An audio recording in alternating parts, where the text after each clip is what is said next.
Hey folks, I'm Kim McCann, program developer. And I'm Julie Beach, historic cook. And today we're gonna make cherry bounce. So what is cherry bounce? Well, cherry bounce is a historical cordial or liqueur. And what's that, you ask? Well, a cordial or a liqueur is a spirit that is made with a base spirit such as brandy or whiskey or rum that has fruit flavoring or other botanicals added to it to infuse a different flavor. Also maybe to cover up some bad tasting liquor in the early days. It generally has a lower ABV or alcohol by volume of a base spirit like whiskey that we're using today. It usually falls somewhere around 30%. Why are we making cherry bounce? Well, there are several different reasons why we chose to make this historical cordial. Well, one of the best things for your opportunity is to have a taste of the past. And why do we do that here? Well, I don't know about you, but I love looking at historic recipes, figuring out what went into them, and then giving people an opportunity to try it because you don't always have that point of entry. So I think that's a great reason. Yeah, I agree.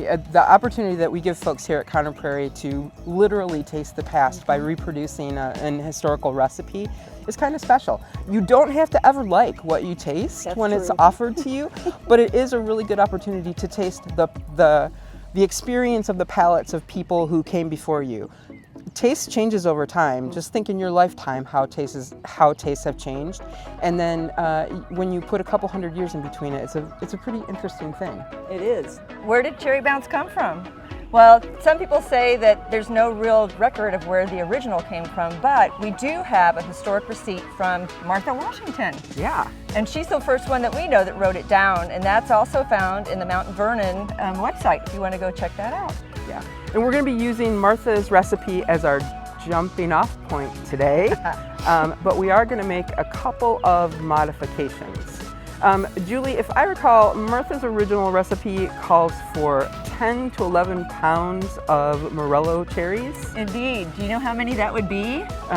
If we had to harvest, how many would we have to have? I don't know. We're making a lot of cherry bounce. There's going to be a lot of people coming, don't you think? Yeah, I think if my head math is good, it never usually is, but if it's good in this occasion, it's about 1,100 pounds of cherries. I think we have those on that little cherry tree. No, we're not doing that. No. Okay.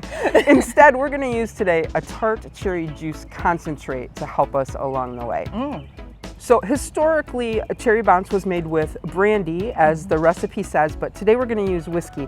Now we do know that George Washington distilled whiskey, and so it's likely that those who made cherry bounce at Mount Vernon substituted whiskey when brandy wasn't available. And we are fortunate enough to have some good friends at West Fork Whiskey right here in Indiana who were kind enough to donate a lot of whiskey. Thank goodness for them. And they also gave us this beautiful barrel, and we're gonna mature our cherry bounce in this lovely whiskey barrel. It's gonna be very good. Very, very good.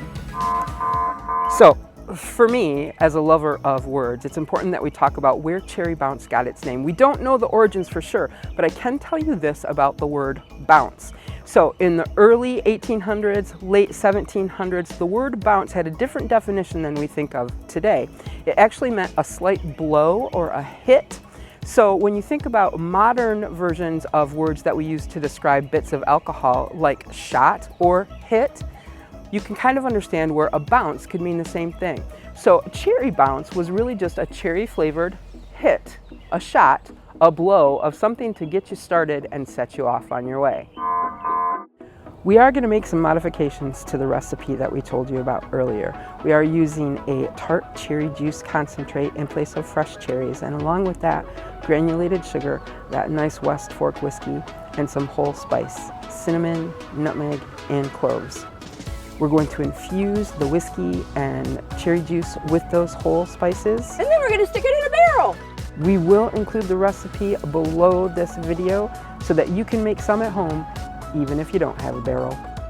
The other reason that we're making cherry bounce is that not everybody knows, but William Connor made whiskey himself, and it's possible that, especially with the popularity of Mr. Washington loving cherry bounce so much, that this was a recipe that traveled to the West with settlers, and having whiskey here with William Connor available cherry bounce may have appeared in his own kitchen. He did grow acres and acres of corn and wheat and rye, and all of those things made wonderful liquid gold for him. Absolutely. The final really fantastic reason that we are making cherry bounce is our upcoming festival, History on Tap. We've been doing this festival for 12 years now, and it is our annual beer festival. So we invite brewers, vintners, and distillers from all over the state of Indiana to come to our grounds on one special night in June and offer samples to everybody who comes to visit. And if you are lucky enough to come to History on Tap this year, you can stop by the Golden Eagle in Prairie Town and get a taste of this amazing cherry bounce that we're making. Don't want to miss it. You don't. We do want to make sure to thank our friends at West Fork Whiskey who were kind enough to donate product to make this cherry bounce possible. They're really great partners for us. You can visit their spot in Westfield and check them out there, but you can also come and check them out at History on Tap. And supplies will be limited. There's a lot, but supplies are limited while they last. So do get your tickets, stop by, and enjoy this very special taste of the past.